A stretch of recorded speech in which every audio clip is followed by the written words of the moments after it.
বয়স বৃদ্ধির সাথে সাথে চুল পেকে যাওয়া, চুল পড়ে যাওয়া এখন স্বাভাবিক ঘটনা হয়ে যাচ্ছে। আবার অনেকের দেখা যায় খুব অল্প বয়সে চুল পেকে সাদা হয়ে যাচ্ছে। বিশেষ করে যাদের 25 থেকে 30 বছর বয়স হয় তাদের বেশি পরিমাণ চুল পাকছে। এত কম বয়সে চুল পেকে সাদা হয়ে যাওয়ার দরুন এখনকার মানুষেরা বাইরে থেকে কেমিক্যালযুক্ত তেল, শ্যাম্পু এবং ক্রিম ইউজ করে চুলকে কালো রাখার চেষ্টা করছে। এই কেমিক্যালযুক্ত জিনিস দিয়ে চুল কালো করবার ফলে চুলের যেমন স্ক্যাল্পেরও ক্ষতি করছে তেমন চুলেরও ক্ষতি করে। হ্যালো এভরিওয়ান, আমি Ritu. Welcome back to our channel. কেমন আছো তোমরা? আশা করি ভালো আছো, আর আমিও ভালো আছি।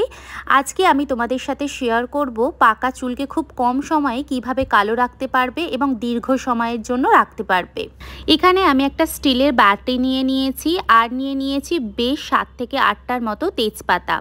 তেজপাতা আমরা খুব সহজেই আমাদের রান্নাঘরে পেয়ে যাই। বাড়িতে থাকা কয়েকটা মাত্র জিনিস দিয়েই তাড়াতাড়ি চটজলদি চুলকে তোমরা পাকা থেকে কালো করে ফেলতে পারবে।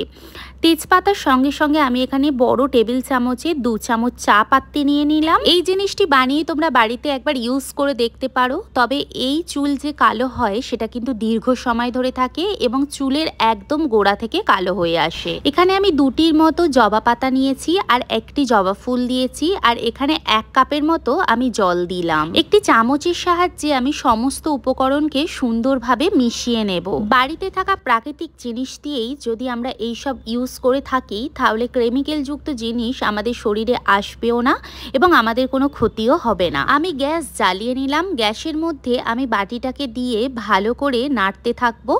এখানে 1 কাপ জলকে ফুটিয়ে ফুটিয়ে আমি হাফ কাপ জলে পরিণত করব। বাড়িতে বানিয়ে যদি 1 সপ্তাহ তোমরা ইউজ করো তাহলে এর উপকারিতা অতি সহজেই বুঝতে পারবে এবং সবাইকে তোমরা সাজেস্টও করতে পারবে। জলটি যখন ফুটে উঠেছে দেখো এখানে তেজপাতাগুলো আলাদা রকম একটা কালার এসেছে এবং জবা ফুলের কালার লাল থেকে চেঞ্জ হয়ে গেছে এবং পাতারও কালার আস্তে আস্তে চেঞ্জ হয়ে যাচ্ছে।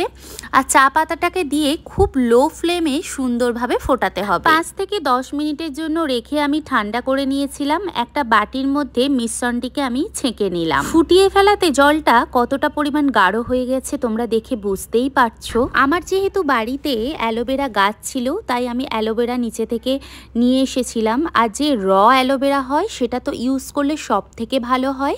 তবে যদি না থাকে তবে তোমরা বাজারে যে সমস্ত অ্যালোভেরা জেল কিনতে পাওয়া যায় সেগুলো অবশ্যই ইউজ করতে পারো। অ্যালোভেরাটাকে ঠিক আমি 2 ভাগে ভাগ করে নিলাম। নিয়ে একটা ছুরির সাহায্যে বা যদি ছুরি না থাকে কাঁটা চামচের সাহায্যে এর যে রসটা থাকে সেটা ঠিক এইভাবে বার করে নিতে হবে। আমার যেহেতু চুল কম তাই আমি এখানে 1 চামচের মতো অ্যালোভেরা ইউজ করব। তবে চুলের পরিমাণ বেশি থাকলে তোমরা 2 থেকে 3 চামচ অ্যালোভেরা দিতে পারো। এবার আমি এর মধ্যে দিয়ে দেব 1 চামচের মতো তেল। আমি মামা আর্থের তেল ইউজ করি বলে আমি সেটাই মিশ্রণ দিয়েছি। তোমরা চাইলে এখানে নারকেল তেল বা সর্ষের তেল বা যে কোনো তেল তোমরা মাথায় যেটা মাখো সেটা দিতে পারো। এর মধ্যে একটা তোমাদের কাছে যদি ভিটামিন ই ক্যাপসুল থাকে তাহলে দিতে পারো। আমার কাছে অ্যাভেলেবেল ছিল না বলে আমি দিইনি। শুধুমাত্র এই কয়েকটা উপকরণ দিয়েই করেছি। সমস্ত মিশ্রণটাকে আমি একটা চামচের সাহায্যে ভালো করে মিশিয়ে নেব।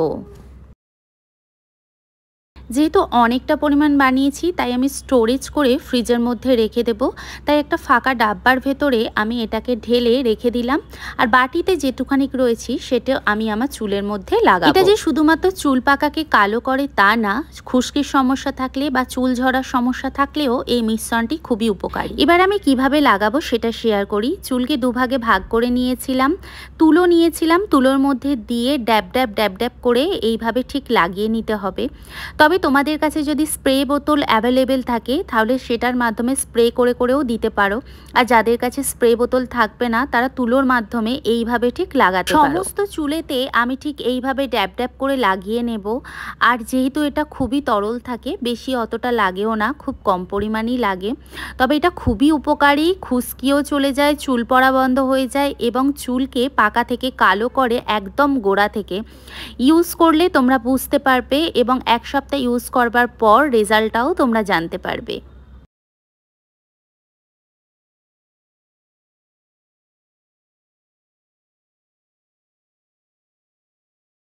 চুলে এইভাবে ঠিক লাগিয়ে নিয়েছি। এবার এটাকে শুধুমাত্র সাদা ঠান্ডা জল দিয়ে ধুয়ে নেব। তো তোমরা ইউজ করে দেখো, আশা করি ভালো লাগবে। সবাই ভালো থেকো।